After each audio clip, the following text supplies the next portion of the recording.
ستړي مشئ، زه جنید ابراهیم یم. تاسو ویسوات ګورئ. کتونکو یو مهم خبر د سره شریکومه.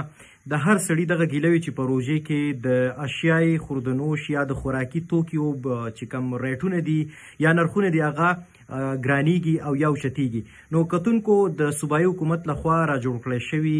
کمپلینټ سیل چې په هر یو تحصیل کې نو هغو نن په سوات کې مختلف چې دي عملیات کړي دي. در سره شریکومه چې هغو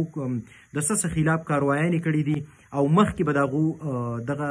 چې کومه سلسله روانه کړې ده دغه عملیات په هغو کوي چیک اینډ بیلنس په ساتي او که نه. نو کتونکو نن په سوات کې په ټولو تحصیلونو کې چې دی نو د ضلعي انتظامیې نه لاندې ایسیز او چې کوم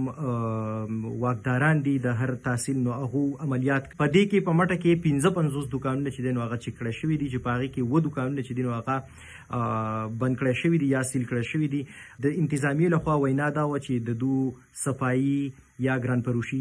په دغه سلسله کې په دو باندې دغه عملیات کړي دي. دغه شانتې په خوازخیله تحصیل کې چې دی نو 4 د چرګانو دوکانونه چې دي نو هغه سیل کړی شوي دي او د وزن د کمی د وجې چې دی نو هغه دغه عملیات کړي دي. دغه شان په تحصیل بحرین کې 8 دوکانونه چک کړی شوي دي او په هغې کې 2 دوکانونه چې دي نو هغه د نرخنامې یا د نرخونو د وجې چې دی نو هغه سیل کړی شوي دي. ورسره کابل تحصیل چې دی نو د سوات په هغې کې 13 دوکانونه چې دی نو هغه چک کړی شوي دي. په نننۍ ورځ کې او اولنۍ روژه باندې په دې کې په 8 دوکانونو باندې چې دی نو ای پاین چې دی نو هغه لګولي دي او دوی به دغه پاین چې دی هغه جمع کوي. ورسره چارباغ کې 3 دوکانونه چې دی نو هغه سیل کړی شوي دي او بند کړی شوي دي. په تحصیل بابوزی کې چې د سوات کاروباري او تجارتي مرکز دی په دې کې 6 چې دی نو دوکانونه یا کسان چې دي نو هغه جیل کړی شوي دي او په هغو باندې د صفایۍ د وجې د نرخنامې د وجې یا د ګران فروشۍ د وجې چې دی نو دغه اف آی آر شوي دي د ضلعي انتظامیې لخوا. دغه شان تحصیل بریکوټ چې دی نو په هغې کې د 2 غوښې خرڅونکو خلاف چې دی نو عملیات شوي دي او هغو جیل ته لیږلی شوي دي چې نرخونه یې سیوا وو.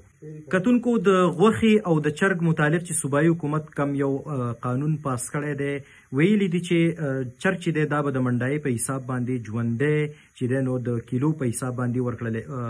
خرڅولی کیږي. دغه شانتې غوښه چې دی نو د هغې ریټ 850 مقرر کړی شوی دی چې بعضې دوکاندارانو چې دی نو هغه د دغه ریټ چې دی د مقرر کړی شوي چې دغه کم قانون دی د دې وایلیشن کړی دی نو په دغه بابت کې په ثابت سوات کې